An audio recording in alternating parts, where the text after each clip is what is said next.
नमस्कार मित्रों, आज हिंदी साहित्य में सुनिए एक बेहद मर्म स्पर्शी कहानी जो लिखी है ममता कालिया जी ने। ममता कालिया जी किसी परिचय की मोहताज नहीं हैं।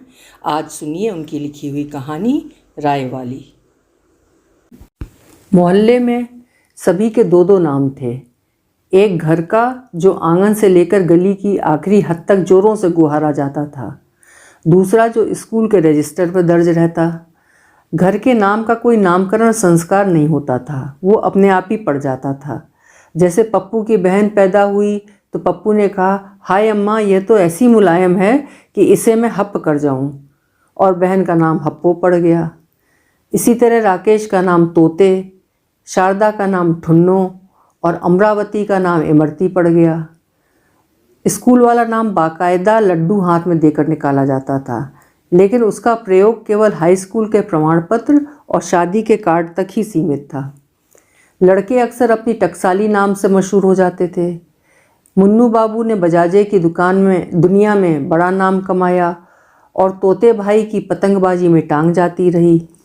मोहल्ले के दो चार जहीन लड़के नौकरी पे लग गए। उनका स्कूली नाम जड़ पकड़ गया। शादी मंडी में उनकी कीमत थोड़ी और बढ़ गई। बड़ी बुआ उठते बैठते तोते को कोसने लगती, चार अक्षर नाए पढ़ो, बटमार तोते का तोते ही रह जाएगो। लड़कियों का मामला और भी पेचीदा था। हप्पो की शादी हुई तो ससुराल वालों ने अच्छा खासा कालिंदी नाम बदल कर लक्ष्मी रख दिया।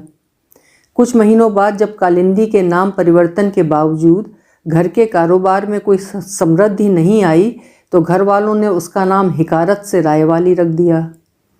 ये नाम उन्हें ढूंढना नहीं पड़ा था, तैयार मिल गया।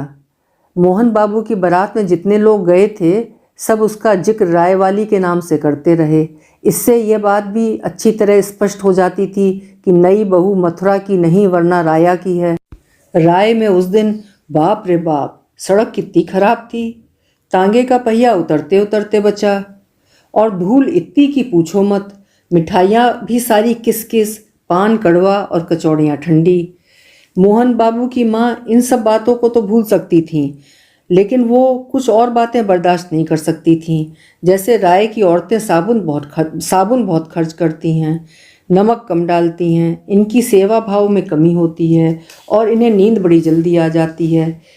परिवार के एक बुजुर्ग बारात की विदाई पर सवाक चिंता प्रकट कर चुके थे। राय की छोरी मथुरा के मोहन को कैसे संभालेगी? योग ठीक हो जाए तो है। मोहन बाबू ने यह सुना था और अपने अंदर एक नवीन गुरुता का बोध किया। बावजूद किराए की शेरवानी, चूड़ीदार पजामा, साफा और कलगी के, साथ ही साथ उसने यह भी मान लिया कि इस वक्त लड़की लघुता के बोझ से ही सिर लटकाए बैठी है।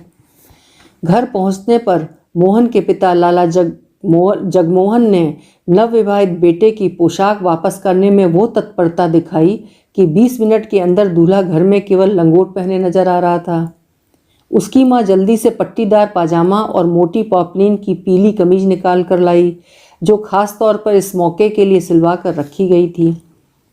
अब जब शादी हो गई थी, दो बार नाम परिवर्तन हो चुका था, बहू को महीने भर बरत लिया था, सबका एक मत था, राय की छोरी कामकाज में कोरी। परिवार के बच्चों का उत्साह एक नए सदस्य के प्रति अभी भी शिखर पर था। सूरजभान कौतुक से कालिंदी की आलता रंगी एड़ियाँ और मेहंदी रंगी हथेलियाँ देखता और अपनी अम्मा के पीछे पड़ जाता। अम्मा तू भी रंग लगा ले। उसकी अम्मा बाएं हाथ का एक चांटा गाल पर जमा देती। सब हाथ पांव रंग कर बैठ जाएं तो काम कौन करे, तेरी सास? कालिंदी बर्तन रगड़ते रगड़ते अपनी हथेलियों पर राख का धुंधलापन देखती और चुप रह जाती। कुनबे में कहीं ज्योनार बढ़ार होती तो यही जेठानी उसके झाले, बेंदी, चुटीला और चांदी की चोबदार कमर पेटी बांधकर इतराती हुई पान की गिलोरी मुंह में दबाती और कालिंदी को सुनाती, देखा हम पे कितनी सजती है, तुम्हारी ये मामूली रकम, पहनने का ढब हो तो ठीकरे भी जवाहर। सास सिर मटकाती, मथुरा की छोरी की बाहरी कुछ और होती है। मथुरा 3 लोक से न्यारी ठहरी, साक्षात बंसी वाले रहे हैं यहाँ पर। मथुरा वाले खड़े से दूध पीते हैं, जो खुशबू वाला तेल यहाँ के छत्ता बाजार में मिले है, राय में वाको नाम भी नाए जानत है कोई, चाहे जा से पूछ लो। कालिंदी का पति अभी स्वतंत्र रूप से कुछ नहीं करता था, वो पढ़ता भी नहीं था। हालांकि कालिंदी के माँ बाप उसकी पढ़ाई के खाते में अब तक 500 रुपये, एक हाथ घड़ी, एक कंबल और एक टिन घी दे चुके थे। ये चीज़ें घर में भी नज़र नहीं आती थीं। मोहन की बहन की शादी में ये चीज़ें हस्तांतरित हो गई थीं। इनकी बाबत एक बार कालिंदी ने पूछा तो मोहन ने छिड़क दिया, अपने काम से काम रखा करो, बेफिजूल की बातों में मत फंसा करो, औरत हो या इंस्पेक्टर। कालिंदी ने 8 जमातें पास की थीं। उससे आगे पढ़ने के लिए राय में स्कूल नहीं था। मोहन 7वीं में 3 बार फेल होकर अपने बाप की दुकान पर बूरा तौलता था। उसने अपने बाप को माँ से और भाई को भाभी से बात करते वर्षों सुना था। उसे पता था औरतों से कैसे बात करनी चाहिए। पता तो उसे और भी बहुत कुछ था, पर उसकी इस गृहस्थी में इससे ज़्यादा गुंजाइश नहीं थी। रात 10 बजे वो दुकान का आखिरी दरवाज़ा बंद कर घर आता, ब्यालू करता और माँ के पाँव दबाता। यह उसका रोज़ का नियम था। माँ दुनिया जहान की बातें करती रहती। जब बातें चुकने का खतरा पैदा होता तो माँ भजन करना शुरू कर देती। मोहन उबासी लेता हुआ संगत करता और अंततः हिम्मत बटोर कर जैसे ही उठकर जाने की कोशिश करता, माँ अपनी आवाज़ उठाकर पुकारती, अरियो क्या नाम रायवाली, जरा मेरी कमर तो दबा जा। टुकड़ा टुकड़ा नींद की अभ्यस्त कालिंदी अचकचा कर उठ बैठती। देखती पति अभी तक सो नहीं पाया है। उसका मन मोहन के प्रति नरम हो जाता। उसे छुट्टी दिलाने की खातिर वो बरामदे में आ जाती और देर तक माँ की कमर पर श्रम करती। माँ की सामाजिकता इस वक्त शिखर पर होती। नेक सो तेल ले ले, हाँ जे बहुत दुखतो है राम जी, नेक जोर से दबा, दर्द की नस पकड़ के खींच। अब शरीर बहुत थक गयो। तू तो ब्याही आई तो लुगाई थी, मैं 11 साल की ब्याही थी। मेरी सास खड़े से पैर दबाती थी सारी सारी रात। ये जो अगले दांत टूटे हैं तभी के हैं। खड़ी खड़ी एक वक्त ऊँग गई। सास ने दूसरी टांग वो कसकर चलाई कि गिरी सामने की चौखट पे धम्म से। ऊपर के 4 दांत मगज में चढ़ गए। अब वो जमाने नहीं रहे, अब तो बहुओं का राज है। कालिंदी को याद आता, अभी पिछले सावन में तो सहेलियों के साथ झूला झूला करती थी। नन्ही नन्ही बूंदिया रे सावन का मेरा झूलना। पौ फटने से पहले कमर शांत नहीं होती थी। कुछ ही देर बाद एकदम शोर मच जाता, नल आ गए, बड़ी कूंड खाली पड़ी है, कपड़े धुलने हैं, बाल्टियां भरनी हैं, रात बर्तनों में चूहिया मूत गई है।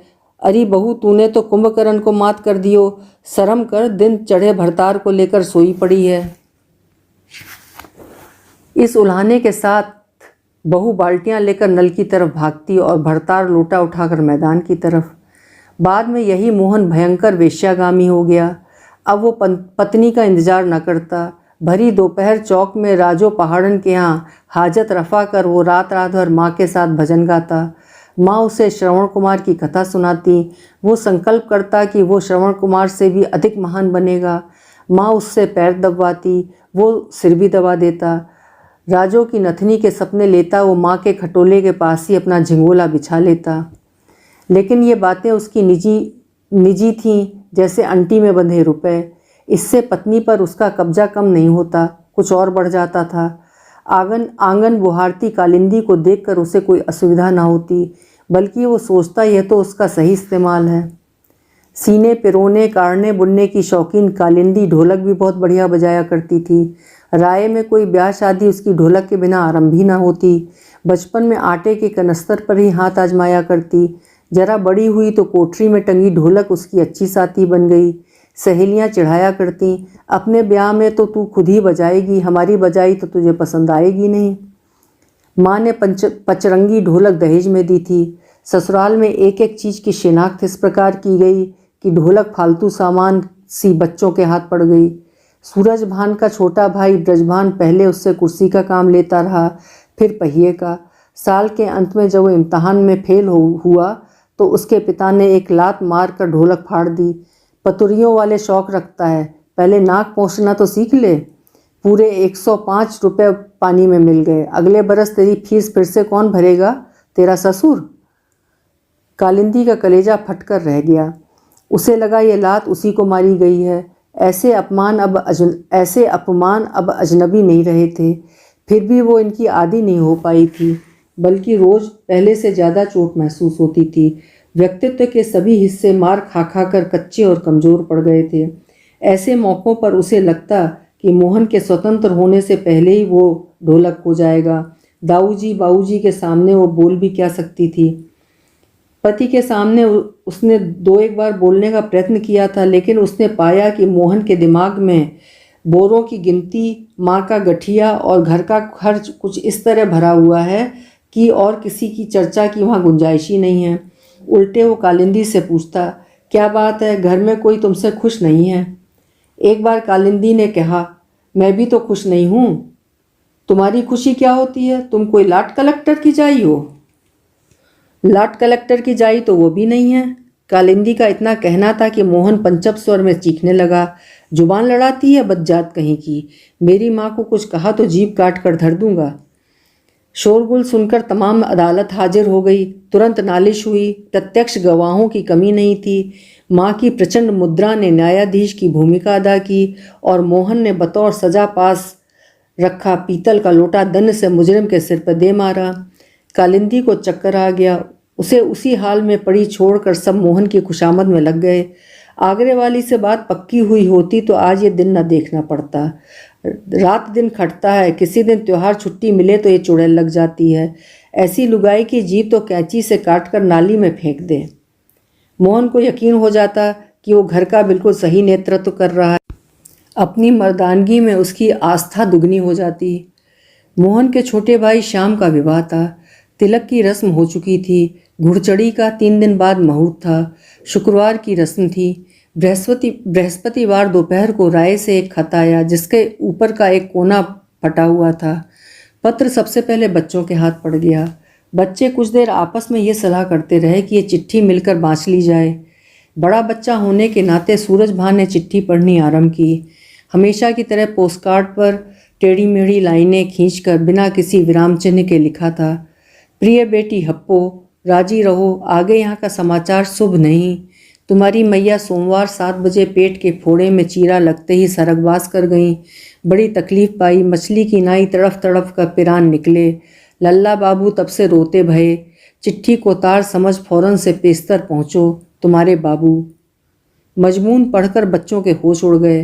वे दौड़े दौड़े अंदर गए और बर्तन मांजती रायवाली के पास दूर से ही चिट्ठी पटक कर इधर उधर खिसक गए। घर से आया पोस्टकार्ड देख कालिंदी लहक उठी। राग भरे हाथों से ही उसने चिट्ठी पकड़ ली। एक बार पढ़ी, उसे कुछ समझ नहीं आया। उसने पलट कर पता देखा, फिर पढ़ी। जैसे ही उसे यकीन हुआ, वो अवसन्न जहाँ की तहाँ बैठ गई। कुछ देर बाद सास अपनी दैनिक गश्त पर निकली तो पाया काम अधूरा छोड़कर राय वाली आराम फरमा रही है। उसने अपना तरकश संभाला और एक बाण चलाया। तब तक सन्न बैठी राय वाली को ऐसी हृदय विदारक चीख निकली कि घर तो घर, दुकान के लोग भी जुड़ गए। सास एकदम हवनक हो गई। लो, मैंने तो कुछ न कहा न सुना, बस यहाँ से गुजरी तो इसे चुड़ैल चढ़ गई। कैसी इंजन जैसी चिल्ली मारी है इस कमबख्त ने। पोस्टकार्ड कुछ क्षण बाद बरामद हुआ, जब कालिंदी अचेत होकर एक तरफ लुढ़क गई। पत्र पढ़कर सब सोच में पड़ गए। ब्याह का मौका था, बेहिसाब काम था। आपस में सलाह मशवरा कर यह फैसला हुआ कि इस वक्त रायवाली को राय भेजना ठीक नहीं है। घर के काम के लोग घर में काम ना आएंगे तो क्या गैर आएंगे। इसलिए रात में जब सिसकते कालिंदी ने पति से कहा कि वो उसे जल्द से जल्द राय पहुंचा दे, तो उसने फैसला सुना दिया। कालिंदी को विश्वास न हुआ। हटो, यह क्या मजाक है, ऐसे में कोई रोकता है? मोहन तमक कर बोला, मजाक करते होंगे तेरे यार, हम तो साफ बात करते हैं। कालिंदी अड़ गई। मैं तो ज़रूर जाऊंगी, सब कहेंगी कि माँ के मरने में भी नहीं आई। मोहन भी अड़ गया। सोच लो, यह घर या वो घर। इस मौके पर चली गई तो वापस घुसने न दूंगा, पड़ी रहना सारी उम्र बाप के द्वारे। कालिंदी सन्न रह गई। यह तो उसने सोचा भी ना था। एक मन हुआ आधी रात में उठकर भाग जाए। लल्ला बाबू के आंसू भरे चेहरे आंखों में उतर आए। पर उसके हाथ में अधेला भी न था। रात भर माँ आंखों के आगे घूमती रही, तरकारी काटती, पराठे सेकती, उसके बाल गूंथती, हंसती, लेटती, बैठती, उठती, चलती फिरती माँ। सुबह घर मेहमानों से भर गया। पूरी, कचौरी, मिठाई, नमकीन, बच्चों की धकापेल, नाइन की गाली गलौज में कब सुबह हुई कब दोपहर कुछ पता ही न चला। कालिंदी सूखा मुँह लिए सारा दिन दौड़ती रही, शरबत बनाती रही, पत्तल लगाती रही, पैर छूती, पानी पिलाती। सास ने कहा कल से बुखार ऐसे, पर देवर के ब्याह का उछाह तो देखो, बिना खाए पिए जुटी हुई है। शाम 4 बजे जब गीतों के लिए औरतों ने ढोलक संभाली, कालिंदी का सिर फटा जा रहा था। वो अपने कमरे में जाकर पड़ गई। सारा दिन काम करते उठते बैठते माँ की सूरत आंखों के आगे मंडरा रही थी। अब एक बारगी बांध टूट गया। तभी बाहर से औरतों की चहल पहल, राय वाली कहाँ गई, राय वाली को बुलाओ, शुरू हो गई। उसके साथ ही कालिंदी को अपने सिरहाने सास की दबी घुड़की सुनाई दी। मेरे घर में आज के दिन असगुन न मना राय वाली, कल अपने घर जाकर जी भर रोइयो। कालिंदी उठी और औरतों की महफिल में आज के बीच में आ गई। ढोलक उसकी तरफ सरका दी गई। एक बार फिर माँ की सूरत उसकी आंखों के सामने कौंध गई। उसके हाथ नहीं उठे। सबका संवेद उलाहना, शोर तमाशा, सास की बनेली आंखें। उसने पलक मूंद कर जबरन हाथ उठाकर एक हल्की सी थाप लगाई और ढोलक उसके हाथों में खनकती गई तो खनकती गई। कुछ चंचल लड़कियां उठकर नाचने लगीं। कालिंदी भी ढोलक छोड़कर खड़ी हो गई और सबके साथ मिलकर उसने वो चक्करदार लहरिया नाच नाचा कि सारी महफिल दंग रह गई। साथ उठी लड़कियां हाफ गईं, लेकिन कालिंदी नाचती रही और तब तक नाचती रही जब तक नाचने वालों के बीचों बीच गिरकर चारों खाने चित्त ना हो गई। अभी आप सुन रहे थे ममता कालिया जी की लिखी हुई कहानी राय वाली। उम्मीद करती हूँ कि कहानी आपको ज़रूर पसंद आई होगी। फिर मिलेंगे। आपका समय शुभ हो, मंगलमय हो।